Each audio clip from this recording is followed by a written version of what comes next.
ਕਾਫ ਕੱਖਾਂ ਦੀਆਂ ਕੁਲੀਆਂ ਰਹਿਣ ਖੜੀਆਂ, ਚੂਨੇ ਗੱਜ ਹਵੇਲੀਆਂ ਟੈਂਦੀਆਂ ਨੇ। ਵੇਲੜੇ ਔਖੜੇ ਸੌਖੜੇ ਲੰਘ ਜਾਂਦੇ, ਗੱਲਾਂ ਯਾਦ ਸਜਣਾ ਦੀਆਂ ਰਹਿੰਦੀਆਂ ਨੇ। ਜਦੋਂ ਮੌਤ ਨਮਾਣੀ ਦਾ ਪਵੇ ਫੇਰਾ, ਮਹਿੰਦੀਆਂ ਹੱਥਾਂ ਤੇ ਲੱਗੀਆਂ ਰਹਿ ਜਾਂਦੀਆਂ ਨੇ। ਮੁਹੰਮਦ ਬੂਟਿਆ ਉਦੋਂ ਮਾਂ ਪਿਓ ਯਾਦ ਆਉਂਦੇ,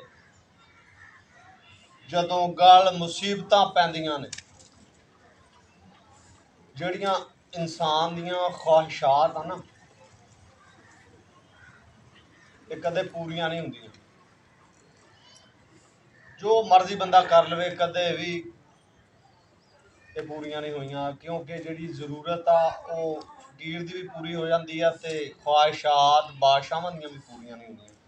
ਹਮੇਸ਼ਾ ਜਿਹੜੀਆਂ ਆਪਣੀਆਂ ਖਵਾਹਿਸ਼ਾਂ ਨਾ, ਉਹਨਾਂ ਨੂੰ ਮਹਿਦੂਦ ਰੱਖਣਾ ਚਾਹੀਦਾ, ਥੋੜਾ ਰੱਖਣਾ ਚਾਹੀਦਾ। ਅੱਲਾਹ ਤਾਲਾ ਦਿੰਦਾ ਪਿਆ ਹੋਵੇ ਨਾ ਤਾਂ ਸਬਰ ਸ਼ੁਕਰ ਨਾਲ ਗੁਜ਼ਾਰਾ ਕਰੀਦਾ, ਕਿਉਂਕਿ ਜਿਹੜੇ ਮਹੱਲ ਆ ਨਾ, ਇਹ ਹਮੇਸ਼ਾ ਜਿਹੜੇ ਸੋਚਾਂ ਦੇ ਖਵਾਹਿਸ਼ਾਂ ਦੇ ਮਹੱਲ ਆ, ਹਮੇਸ਼ਾ ਢਹਿ ਜਾਂਦੇ ਨੇ। ਜਿਹੜੀਆਂ ਕੁਲੀਆਂ ਉਹ ਖੜੀਆਂ ਰਹਿੰਦੀਆਂ, ਕਿਉਂਕਿ ਜਿਨ੍ਹਾਂ ਦੀਆਂ ਸੋਚਾਂ ਛੋਟੀਆਂ ਹੁੰਦੀਆਂ, ਜਿਨ੍ਹਾਂ ਨੂੰ ਕੋਈ ਬਹੁਤਾ ਲਾਲਚ ਨਹੀਂ ਨਾ ਹੁੰਦਾ, ਉਹਨਾਂ ਨੂੰ ਕੋਈ ਪਰੇਸ਼ਾਨੀ ਨਹੀਂ ਹੁੰਦੀ। ਪਰੇਸ਼ਾਨੀਆਂ ਉਹਨਾਂ ਨੂੰ ਹੁੰਦੀਆਂ ਜਿਨ੍ਹਾਂ ਦੇ ਖਵਾਹਿਸ਼ਾਤ ਬਹੁਤ ਵੱਡੀਆਂ ਹੋਣ, ਉਹ ਮਰਨ ਤੱਕ ਨਹੀਂ ਮੁੱਕਦੀਆਂ, ਤੇ ਜਦੋਂ ਮਰ ਜਾਂਦਾ ਬੰਦਾ ਫਿਰ ਉਹ ਢਹਿ ਜਾਂਦੀਆਂ, ਪੂਰੀਆਂ ਨਹੀਂ ਹੁੰਦੀਆਂ। ਤੇ ਜਿਨ੍ਹਾਂ ਦੀਆਂ ਕੱਖਾਂ ਦੀਆਂ ਹੁੰਦੀਆਂ, ਉਹਨਾਂ ਨੂੰ ਕਿਹੜੀਆਂ ਐਡੀਆਂ ਘਾਬਰਾਂ ਹੁੰਦੀਆਂ। ਤੇ ਵਕਤ ਲੰਘ ਜਾਂਦਾ। ਸੱਜਣਾ ਨੇ ਜੇ ਚੰਗੀਆਂ ਕੀਤੀਆਂ ਹੋਣ ਤਾਂ ਚੰਗੀਆਂ ਯਾਦ ਰਹਿੰਦੀਆਂ, ਜੇ ਮਾੜੀਆਂ ਕੀਤੀਆਂ ਹੋਣ ਤਾਂ ਮਾੜੀਆਂ ਯਾਦ ਰਹਿੰਦੀਆਂ।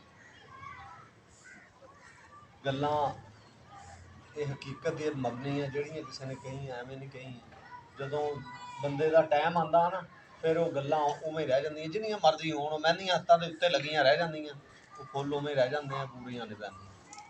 ਫਿਰ ਬੰਦੇ ਨੂੰ ਆਪਣੇ ਮਾਂ ਬਾਪ ਦੀ ਯਾਦ ਉਦੋਂ ਆਉਂਦੀ ਹੈ ਜਦੋਂ ਬੰਦੇ ਨੂੰ ਕੋਈ ਤਕਲੀਫ ਮੁਸੀਬਤ ਆਉਂਦੀ ਹੈ ਨਾ, ਫਿਰ ਮਾਪੇ ਯਾਦ ਆਉਂਦੇ ਆ ਵੀ ਮਾਪੇ ਨੇ। ਫਿਰ ਬੰਦੇ ਡਾਕਰਾਂ ਮਾਰਦੇ ਆ। ਲੇਕਿਨ ਕਦਰ ਜ਼ਿੰਦਗੀ ਦੇ ਵਿੱਚ ਕਰਨੀ ਚਾਹੀਦੀ ਹੈ, ਮੁਹੱਬਤ ਦੀਦ ਉਹਨਾਂ ਦੀ ਉਦੋਂ ਕਰਨੀ ਚਾਹੀਦੀ ਹੈ, ਉਹਨਾਂ ਦੇ ਜਾਣ ਤੋਂ ਬਾਅਦ ਵੀ ਉਹਨਾਂ ਦਾ ਫੈਜ਼ ਜਾਰੀ ਰਹਿੰਦਾ।